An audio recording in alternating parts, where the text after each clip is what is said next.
There are moments when your voice catches in your throat, not because you're unsure of what to say, but because you already know. This room wasn't built to listen to you. Malik Turner walked into that courtroom not as a boy, not yet a man, but as someone the world had already decided was guilty of something, even if they didn't quite know what. They didn't see the honor student. They didn't see the protector. They saw a threat wrapped in quiet, and when silence makes people uncomfortable, they try to crush it before it speaks. But Malik didn't shatter. He didn't scream. He waited. And sometimes that wait becomes the loudest part of the story. What happened next didn't just change his life. It shifted the air in the room. So what does it take for silence to finally be heard? Let me take you there. You could hear the hum of the fluorescent lights before anything else. That faint, sterile buzz that coated the courtroom walls like dust no one ever cleaned. No one looked up when Malik Turner entered. They didn't have to. The sound of the cuffs brushing against his hoodie said enough. 17. Black. Honors student. Top 1% of his class. But none of that followed him into room 3B of Charleston County Juvenile Court.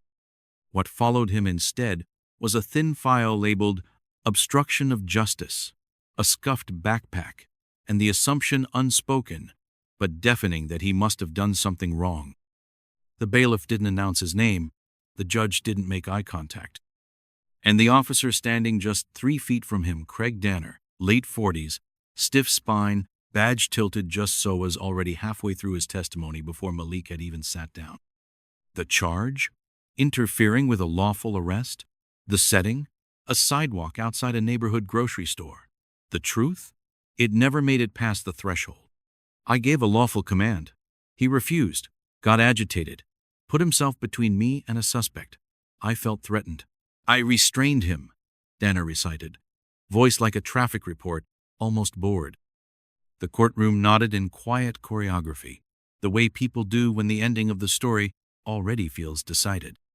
Malik sat still, spine straight, hands resting on his thighs, not clenched, not shaking, just still. There was no public defender beside him yet.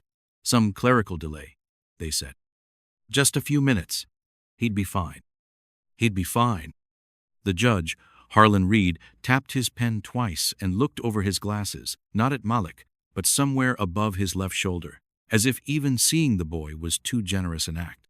Is that how it happened? He asked. Not to Malik, but to the file in front of him. Malik tilted his head, not in defiance, in question. Then, for the first time, he spoke. Is this your idea of law? No raised voice, no bite, just a question. But in that room, it was enough to feel like an uprising. Danner's face twitched. He stepped down from the stand. 1 step, then 2. Without warning, without hesitation, he struck Malik open palm across the face. A gasp rippled through the courtroom like a pulled thread. One juror's pen dropped. A woman in the back muttered, Jesus. But no one moved. Not the clerk, not the bailiff, not the judge. Just silence. Malik didn't cry. He didn't wince. He raised a hand to his lip, wiped away the blood, and just for a moment smiled. Not out of disrespect, not even pain. It was the kind of smile you give when you've been here before, when you stopped expecting the room to save you. Then he looked toward the back of the room, not the officer, not the judge, the back row. Because that's where the door opened, and a man in a charcoal gray suit stepped inside. He didn't speak, he didn't sit, he just stood there, hands in his pockets, eyes fixed on the boy in cuffs. Malik exhaled slow, deliberate, and the room, for a split second, breathed with him. It had all started 3 days earlier. It was raining in Charleston, that slow southern rain that feels like it's trying not to disturb the magnolias.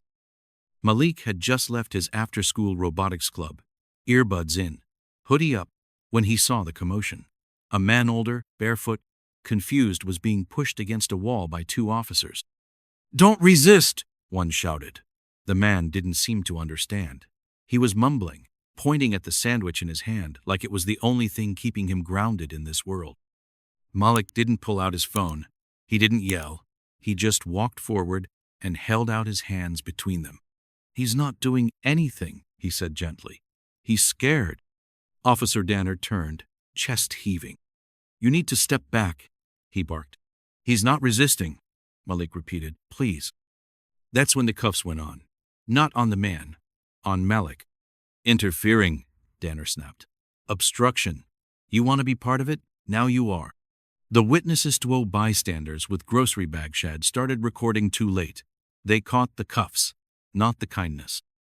And so here he was, 3 days later, in a courtroom where kindness didn't get a seat.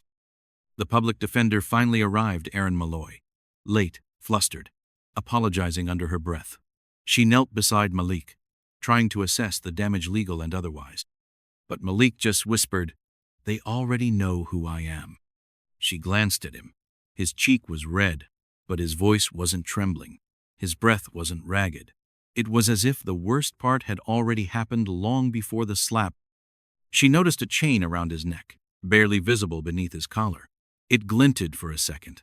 A small metal tag, etched with the words, "Turner, Civil Affairs Division." Before she could ask, he tucked it back beneath his shirt and stared straight ahead. After the slap, there was no apology, no motion to strike it from the record, just a quiet clearing of the throat from Judge Reed. "Let's move on," he said. Like pain was a scheduling issue. Malik didn't move. Erin reached for a tissue, offered it silently. He took it, dabbed his lip, then folded it neatly and placed it in his lap. The judge asked for the next item of business. Danner stepped back to the stand, smirking. The room tried to pretend it hadn't just watched a child get hit. But they had, and Malik knew it. And someone in the back of the room was still watching. Erin finally stood. "Your Honor," she began, her voice tight, "I would like to file an immediate motion to suppress the testimony on grounds of use of force within the courtroom." Judge Reed didn't look up. Noted, "Move on. Sir, this is a violation of, you may file your complaint after this hearing. Later. Always later." Malik closed his eyes. He wasn't angry, not visibly, but the stillness in him wasn't surrender. It was coiled. The kind of stillness you find not in boys, but in survivors. The courtroom emptied slowly for recess. People murmured. Phones were checked. Coffee cups sipped, like nothing had happened. But Malik remained in his seat, still cuffed, still silent, and still staring at the man in the back. Because somehow, Malik knew. That man wasn't just there to watch. He was waiting. The hallway, outside room 3B, smelled like lemon-scented polish, and something colder underneath, like old files and forgotten names. Erin Malloy stood at the water fountain, pressing the button but not drinking, watching her own reflection shimmer in the curved metal. She was a decent public defender, not spectacular, not jaded. She took court-appointed cases with a kind of quiet resolve, knowing, most of the time, she was showing up to lose more than argue. But this boy wasn't like the others. There was no panic in Malik, no visible fear, just stillness, the kind that settles in when you've already done the math and accepted the sum. Back inside, Malik remained at the defense table, alone, hands still cuffed, back straight. He hadn't looked at his backpack since the morning. It sat beside him like a childhood relic no one wanted to touch. The man in the back row still hadn't sat down, and no one asked him to. When court resumed, the room was quieter, not out of respect, out of discomfort. A silence not chosen, but enforced by awkward glances and moral nausea. Danner took the stand again, this time casually, like he knew the power had returned to his side. "I'd like to note," he said, "that the defendant remained uncooperative during transport, verbally confrontational, wouldn't follow instructions. No footage, no witness, just words, smooth and sterile." Erin stood. "Do you have body cam evidence of that?" Danner raised an eyebrow. Body cam was not operational at the time. Of course it wasn't. Judge Reed didn't even flinch. "Noted," he said, pen already gliding across the docket. And then, like clockwork, 2 officers entered from the side. No announcement, no urgency, just presence. "We're conducting a random sweep," one of them said, walking toward Malik's backpack. Aaron stood. "He's not under arrest for possession. You have no grounds to search his property." The second officer didn't even look at her. "Ma'am, we're following protocol. You can file a complaint after proceedings." Later, again, that word. They opened the bag. Pens, a calculator, graph paper with neat mechanical equations, a sandwich wrapped in foil. They unwrapped it, poked through it, and dropped it on the floor like something they couldn't sell. One of them laughed softly. "Guess they don't teach manners in robotics club." And Malik just watched, not with defiance, not even disappointment, with something heavier, expectation. Aaron crouched beside him again, this time with more care. "Malik, you okay?" He didn't look at her, just whispered, "They're not looking for anything. They're trying to make the room agree with them." She blinked. "What do you mean?" He turned his head, slowly. "They want to dirty the story enough that nobody remembers what started it." Outside, a security guard leaned against the wall, scrolling through his phone. A woman mid-50s, tight curls, a cane at her side watched from the corner. Her name was Gloria Dawes, a retired schoolteacher who had seen Malik every Thursday afternoon at the community tutoring program. She'd come to testify, to say Malik had never missed a session, always stayed late, always walked others to the bus stop. She was never called in. She waited through the entire morning. No one asked for her. No one even knew she was on the list. At noon, she went home in a cab, quiet, forgotten, like names on a page that never made it to the lips of the powerful. Back in court, Malik watched the officers finish the sweep. Nothing was found. No contraband. No illegal items. But a clipboard appeared. A report was scribbled.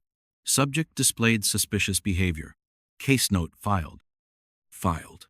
That's all it took. One line, one tick. Another shadow on the record that would follow him longer than the accusation itself. Aaron clenched her jaw. "That's not admissible." "Noted," the judge muttered. And then Officer Danner, now seated beside the prosecution, leaned over and said just loud enough for the row behind him to hear, "Look at him. Future inmate. Not a student." The words didn't echo, but they landed. Malik exhaled through his nose, a slow breath, the kind you take not to calm down, but to remain contained. He reached down, slowly, picked up his sandwich, still intact inside its foil, and placed it carefully back into his bag, one motion at a time, like ritual, like he'd done it before. And Aaron watched his fingers. They didn't tremble. She stood again, her voice louder this time. "Your Honor, I need it on record that my client was searched in a manner unbecoming of due process." Judge Reed didn't look up. "Miss Malloy, if you persist in this tone, I will have to. That he was verbally degraded in open court? Remind you of your role in this proceeding." Malik gently pulled her sleeve. "Don't," he whispered. Aaron turned to him. "Why?" He met her eyes for the first time that day. "Because if you push too early, they close every door." In the back of the courtroom, the man in the charcoal suit finally moved. Not toward the bench, not toward Malik. Just shifted, folded one hand over the other, and watched. Malik saw it. Aaron didn't. But the boy knew something was changing. Not fast, not loud, but shifting, like air before a storm. Recess came again. This time, the courtroom cleared quicker, like everyone wanted to be anywhere else.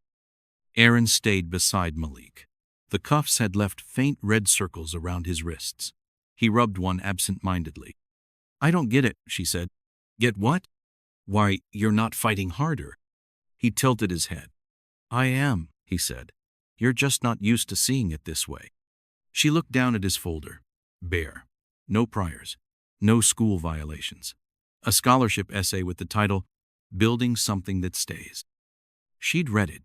He wrote about bridges, both literal and metaphorical. He wanted to study structural engineering. Said he believed people deserved things that don't collapse when life pushes on them. She remembered thinking it was beautiful. Now she realized it was prophetic. As the room filled back in, something had shifted in Erin. Not strategy, focus. She whispered to Malik, "If I bring in a video, a security camera, but it hasn't been submitted yet, will it help?" He didn't blink, just whispered, "Not now." "Why?" He leaned forward, face calm, voice lower.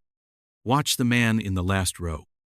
She turned slowly and saw him, still standing, still watching. No reaction, no motion, just presence. She turned back. "Who is he?" Malik didn't answer. He just stared ahead. And the silence between them suddenly felt heavier than the slap. The third recess came with the sound of shifting chairs and an unspoken ache. People weren't just tired, they were unsettled. There was something in Malik's silence that unnerved the room, like a song you couldn't name but couldn't forget. Erin Malloy leaned forward, elbows on her knees, phone in hand. The email had come 30 minutes earlier, from a name she didn't recognize. Grocery store security footage. Urgent. Attached was a 47-second clip. No subject line. No explanation. Just the footage. Grainy. Low angle. Time-stamped. The angle from the liquor store across the street. She played it once. Then again. The footage showed everything. The elderly man clearly disoriented, stumbling near the display rack. Danner's hand pushing him, shoving harder than necessary. The man tripping backward. And there clear as Malik stepping in. Arms raised. Not shouting. Not swinging. Just stopping the man from falling. Standing between him and the officer. Like a shield. No threat. No aggression. Just a boy trying to protect someone who couldn't stand on his own. And Erin suddenly felt her breath stop, not out of surprise, but shame. Shame that part of her had started to believe the version in the courtroom. She looked at Malik. He hadn't moved. He hadn't asked. But he knew. "You've had this the whole time," she whispered. He looked at her and said nothing. Because some truths don't need permission. When the court reconvened, the air had changed. It wasn't loud, but something about the space felt tighter, sharper, like the room knew something was coming but hadn't been told what. Judge Reed sat with his usual detached posture, flipping through papers like none of them mattered. Danner leaned back in his seat, arms crossed, the same smug curve on his lips. Erin stood. "Your Honor," she said, voice firm, "I have new evidence I'd like to submit." Reed looked up lazily. "Is it part of the current discovery record?" "No, sir, but it was obtained from a third-party civilian camera with clear view of the incident described in Officer Danner's testimony." Reed paused, just long enough for the moment to stretch. "Proceed," he said flatly. She handed the flash drive to the clerk. The screen in the courtroom flickered to life. The lights dimmed slightly, and then it played. 47 seconds. The kind of truth that doesn't need commentary. You could hear it, the collective pause in the room, even the rustle of jackets and coughs and sighs gone. Everyone was watching. In the corner of the screen, Malik's face, focused, calm. His body language read not threat, but instinct. The instinct to protect, to stand between harm and the helpless. And Danner shoving the man. No hesitation, no protocol. It was undeniable. When the video ended, the silence wasn't awkward, it was stunned. Erin stepped forward. "This directly contradicts Officer Danner's sworn statement. It shows Malik Turner did not obstruct justice. He prevented unnecessary harm." Reed leaned back, removed his glasses, and rubbed his eyes. Then looked down.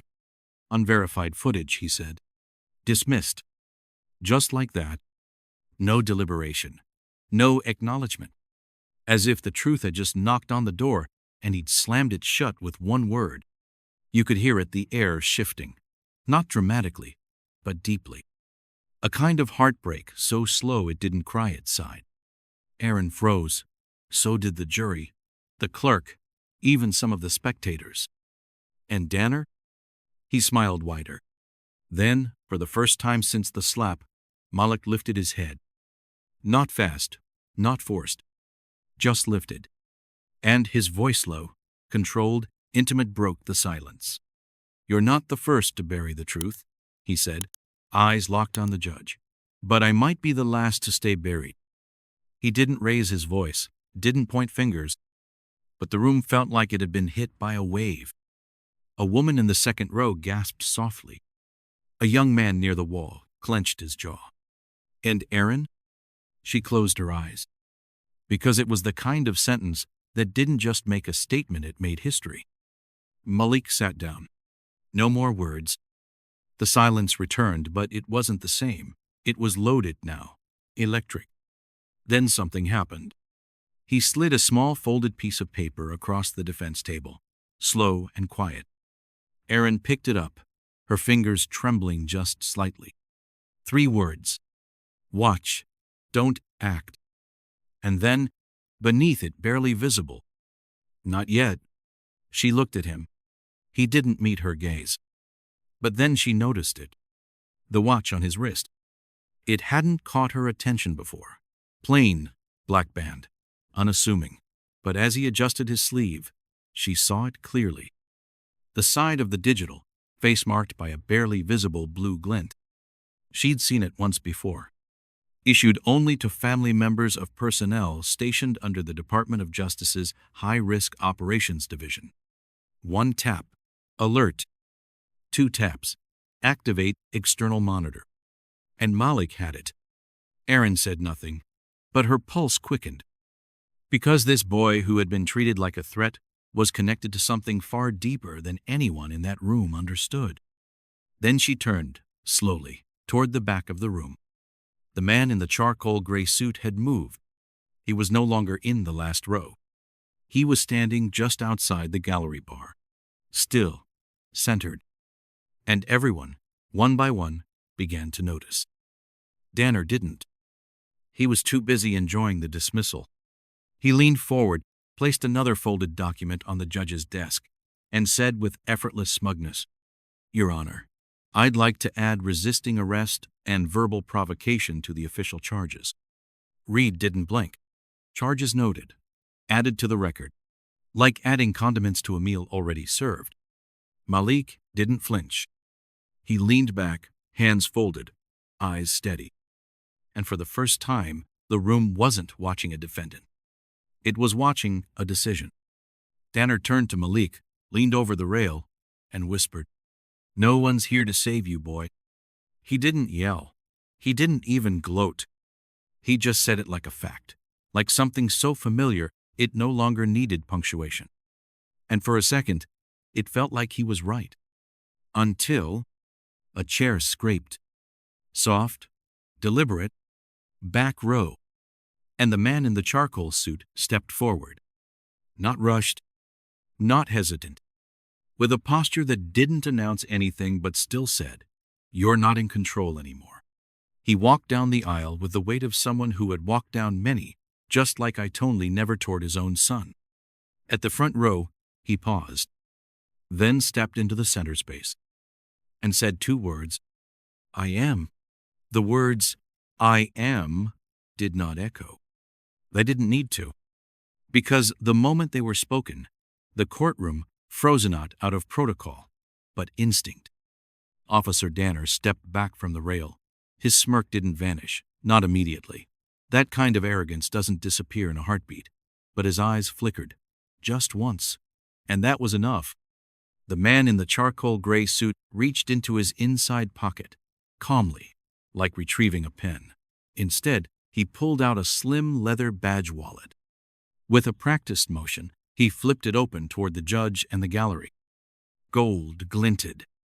Noah Turner, Special Counsel, Department of Justice. There was no rise in his voice, no righteous fury. But his presence measured, intentional, spoke louder than any outburst. For a moment, Judge Reed didn't move. His pen hung mid-air above the docket. Then Malik, still cuffed, still silent, turned his head just slightly. Not all the way, just enough to see him. There was no surprise on his face. Just recognition. like this moment had always been coming, like he had been waiting for it the way one waits for the tide. Noah took 2 more steps forward and faced the bench. "Your Honor," he said with a quiet authority that filled the entire room, "I am formally requesting a special evidentiary hearing on the basis of judicial bias, procedural misconduct, and the falsification of official records by an officer under your jurisdiction." Reed blinked. A pause. Then, "On what authority?" Noah didn't flinch.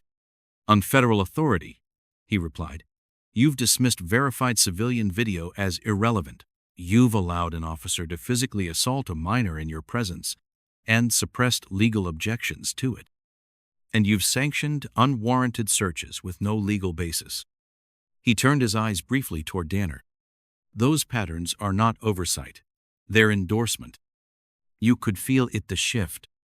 The jury leaned in, like gravity had tilted. The clerk looked from the bench to the screen, suddenly unsure of their own place in the room. And Danner's confidence began to wear thin. Malik sat still, unmoving, but his breathing had changed. Slightly deeper, measured. As if, for the first time in days, the air he was taking in actually belonged to him. Erin Malloy rose from her seat with renewed composure, her voice no longer shaky. "Your Honor, we are resubmitting the video evidence, now verified and authenticated by the Department of Justice's Surveillance Review Team, time-stamped, encoded, and backed by 2 independent confirmations." She inserted the new flash drive. This time, when the screen lit up, the watermark was visible in the lower left corner. "Doc confirmed." And again, the footage played. Same scene, same clarity. But this time, it wasn't vulnerable. It was undeniable. Malik, arms out, no threat, protecting a man too fragile to stand. Danner, aggressive, escalating. And now proof. When the screen faded to black, the silence wasn't stunned. It was surrendering. Noah took another step forward. "I'm also submitting this," he said, placing a thick folder in the clerk's hands. 3 prior incidents involving Officer Danner, all flagged for misconduct, all dismissed in pre-trial hearings under Judge Reed, all sealed. He turned toward the judge, not confrontational, but unyielding. "You denied motions to unseal these reports, but under federal review, they've been reopened." Judge Reed's lips parted, barely. His fingers reached for his gavel, but he didn't strike. Because the room wasn't his anymore. Not today. And then Noah spoke again. "By the authority granted to me as special counsel," he said calmly, "I am ordering the immediate arrest of Officer Craig Danner for obstruction of justice, abuse of power, and falsifying official documentation." Gasps. But not chaos. It was too precise for that. 2 plainclothes federal agents appeared from the side doors, quiet, quick, intentional. Danner stood frozen, lips parted like he might object, but no words came. One of the agents stepped forward, cuffs already in hand. They didn't rush. They didn't pull. They just did what needed to be done. And when the cuffs clicked shut, Malik blinked, slowly, but said nothing. Because he didn't need to. In the gallery, someone stood up quietly. Then another. Not clapping, not cheering, just standing, like witnessing something that had taken too long to arrive. Noah turned to face his son, not with victory, with weight. This wasn't about a win. This was about restoration, about taking back what had been chipped away, day by day, word by word, silence by silence. He stepped toward the defense table. Malik didn't stand, but he looked up, and for the first time since the beginning of the trial, they locked eyes. Father and son.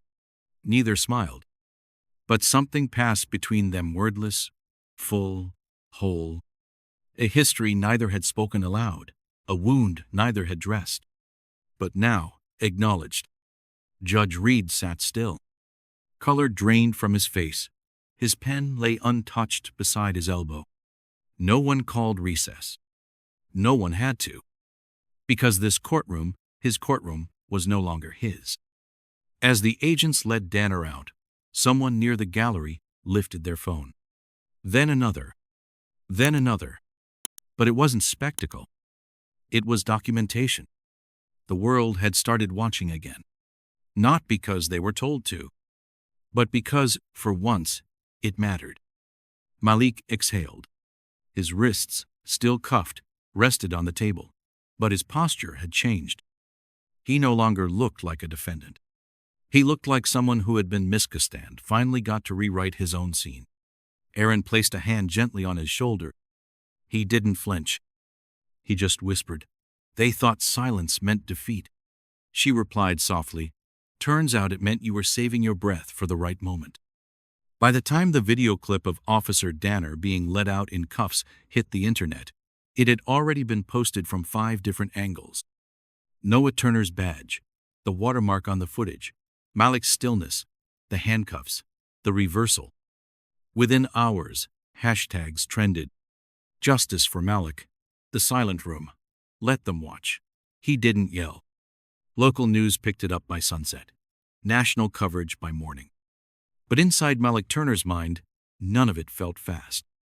It felt earned, like a tide that had taken years to reach shore.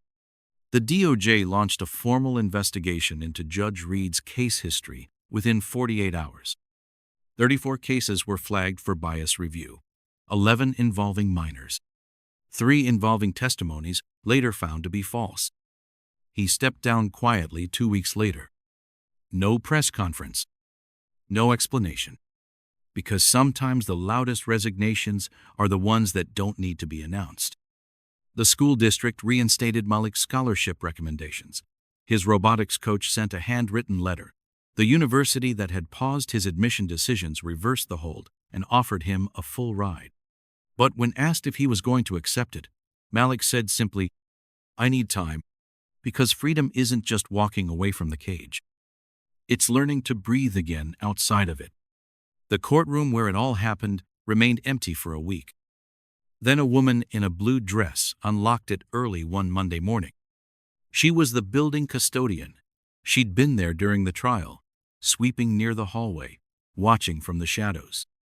She cleaned every bench with a soft cloth. Not for hygiene, for reverence. Later that week, a motion passed through the city council, mostly symbolic, but deeply human. The plaque outside room 3B was updated. No longer just juvenile proceedings, courtroom 3B. Now, below that, a second line. Turner Hearing Hall, in honor of dignity that stands still. Not because Malik asked for it, but because the room itself had changed. It had heard something it couldn't unhear. The day Malik returned to that courthouse not as a defendant, but as a guest speaker, the press showed up early. Microphones angled, cameras rolling, reporters ready. But he didn't enter through the front door. He came in from the side, with Noah beside him. No suits, no ties. Just 2 men, walking. A father and son who had missed too many shared years, but chose not to miss this one. Inside, people rose when he entered not because it was custom, but because they remembered. The way he had sat, the way he hadn't fought, the way they expected. The way his silence had bent the arc without breaking himself. One reporter, young, eager, leaned forward and asked the first question. "Why didn't you speak sooner?" Malik paused, not because he didn't know the answer, but because he understood the value of silence. Then he said softly, "Because when justice speaks for you, you don't need to raise your voice." The crowd quieted, not in shock, but in understanding. He wasn't performing. He was remembering, and letting the room do the same. After the event, a girl maybe 13 walked up to him in the hallway. She was black, tall for her age, wore thick glasses and carried a math textbook clutched against her chest. She didn't ask for a picture. She just said, "They always talk over us." And Malik looked at her, nodded once and replied, "Not always." Then he reached into his backpack, the same one that had been ripped apart on the courtroom floor, and handed her a folded piece of paper. A scholarship application. Pre-printed. Blank. She blinked. "What's this?" He smiled. An introduction. And she walked away holding more than paper. She walked away, seen. A week later, an editorial ran in the Charleston Sunday Post. Some boys yell, some fight, some disappear, but some Ferrari ones wait, not because they're weak, but because they know the echo lasts longer when the room goes quiet. Malik Turner didn't just walk through injustice, sat inside it, unmoving, and let the system collapse around his stillness. Noah retired early. No headlines. He bought a house 2 neighborhoods over from where Malik's mother had raised him, close enough to drive, far enough to respect distance. They didn't have family dinners every week, but they met often, shared silence without awkwardness. And sometimes, that's louder than conversation. One fall afternoon, Malik visited room 3B alone. It was empty. The plaque had been freshly polished. He stood at the defense table, ran his fingers along its edge, then pulled out a pen and quietly wrote in the corner of his notebook, "The room didn't remember my voice, but it remembers that I stayed." He tore the page out, folded it once, and left it on the bench. Then walked out without looking back. Outside, a crowd had gathered not for him, but for a community hearing. Someone had brought a folding table. Another, coffee. Someone else placed a sign over the door. Justice doesn't need to shout. And it stayed there. No one removed it. Because maybe the city needed a reminder that sometimes the most powerful thing a boy can do is not survive the fire, but sit still long enough for others to realize it's been burning the whole time. As Malik walked down the courthouse steps, someone began clapping. Not loud, not for show, just slow, steady. Then another joined, and another, until it wasn't applause. It was acknowledgement, a recognition not of victory, but of endurance. Because they silenced a boy, but they awakened a room, and the room is still listening. Have you ever been in a room where no one saw you, even when you were right there? Where your voice didn't crack, not because you weren't breaking, but because you knew it wouldn't matter. Malik's story isn't just about justice, it's about what it means to hold your ground when the ground beneath you keeps shifting. It's about choosing dignity when you're expected to lash out. And about how sometimes your silence isn't surrender. It's strategy. It's survival. It's strength, measured by stillness. If you've ever felt invisible, if you've ever swallowed your truth because the room wasn't ready to hear it, you're not alone. And maybe, just maybe, you've been stronger than you thought all along. So here's what I'll ask. If this story moved you even in the smallest way, take a moment to share it. With someone who's ever been underestimated. With someone who's ever had to wait to be heard. And drop a comment below. Have you ever sat in silence because you knew it spoke louder than words? Don't forget to subscribe if you want more stories like this, stories that sit with you long after the screen goes dark. Your voice matters here. And so does your silence. They thought silence meant defeat, but in that silence, a generation learned how to stand. We'll see you in the next story. Stay tuned.